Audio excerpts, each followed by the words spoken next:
ಒಂದು ಜಾರಿಗೆ ಚಕ್ಕೆ, ಲವಂಗ, ಶುಂಠಿ, ಬೆಳ್ಳುಳ್ಳಿ, ಈರುಳ್ಳಿ, ಟೊಮೊಟೊ ಮತ್ತು ತೆಂಗಿನಕಾಯಿ ಒಂದು ಅರ್ಧ ಒಳಷ್ಟು ಹಾಕಿ, ಜೊತೆಗೆ ಅಚ್ಕಾರದ ಪುಡಿ, ಧನಿಯಾ ಪುಡಿ ಎಲ್ಲ ಹಾಕ್ಕೊಂಡು ಸ್ವಲ್ಪ ಕೊತ್ತಂಬರಿ ಸೊಪ್ಪು, ನೀರು ಹಾಕ್ಕೊಂಡು ಸಣ್ಣಗೆ ರುಬ್ಕೋಬೇಕು.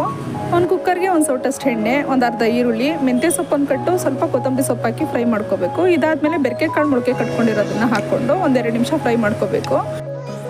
ಇದಾದಮೇಲೆ ಒಂದೆರಡು ಆಲೂಗೆಡ್ಡೆನ ಹೆಚ್ಚಿಟ್ಕೊಂಡಿದ್ದೀನಿ. ಹಾಗೆ ಒಂದೆರಡು ಬದನೆಕಾಯಿ ಹಾಕ್ಕೊಂಡಿದ್ದೀನಿ. ಬದನೆಕಾಯಿ ಹಾಕೊಳ್ಳೋದ್ರಿಂದ ತುಂಬ ಚೆನ್ನಾಗಿರುತ್ತೆ, ಒಳ್ಳೆ ಟೇಸ್ಟ್ ಇರುತ್ತೆ. ಸ್ವಲ್ಪ ಅರಿಶಿನ ಹಾಕ್ಕೊಂಡು ರುಬ್ಕೊಂಡಿರೋಂಥ ಮಸಾಲೆ ಹಾಕಿ ಮತ್ತೆ ಒಂದೆರಡು ನಿಮಿಷ ಚೆನ್ನಾಗಿ ಫ್ರೈ ಮಾಡ್ಕೋಬೇಕು. ಎಣ್ಣೆಯಲ್ಲಿ ಮಸಾಲೆನ ಫ್ರೈ ಮಾಡಿದಷ್ಟು ಸಾಂಬಾರು ತುಂಬ ಚೆನ್ನಾಗಿ ಬರುತ್ತೆ. ಜಾರಲ್ಲಿರೋ ಮಸಾಲೆನ ವೇಸ್ಟ್ ಮಾಡೋಕೆ ಹೋಗ್ಬಾರ್ದು. ಅದಕ್ಕೆ ಸ್ವಲ್ಪ ನೀರು ಹಾಕ್ಕೋಬೇಕು. ಹಾಗೆ ರುಚಿಗೆ ತಕ್ಕಷ್ಟು ಉಪ್ಪು ಹಾಕ್ಕೊಂಡು ನೀರೀಗ ಎಷ್ಟು ಬೇಕೋ ಅಷ್ಟು ನೋಡಿ ಹಾಕೋಬೇಕು. ನಾನು ಇಲ್ಲಿ 1.5 ಲೀಟ್ರಷ್ಟು ನೀರು ಹಾಕೋತಾ ಇದ್ದೀನಿ. ಕುಕ್ಕರ್ ಲಿಡ್ನ ಮುಚ್ಚಿ 3 ವಿಷಲ್ ಬರೋ ತನಕ ಕುಗ್ಗಿಸ್ಕೋಬೇಕು. ಮತ್ತು ಓಪನಲ್ಲಿ ಕೂಡ ಒಂದೆರಡು ನಿಮಿಷ ಬೇಯಿಸ್ಕೊಂಡ್ರೆ ಸಾಂಬಾರು ತುಂಬ ಟೇಸ್ಟಿಯಾಗಿರುತ್ತೆ.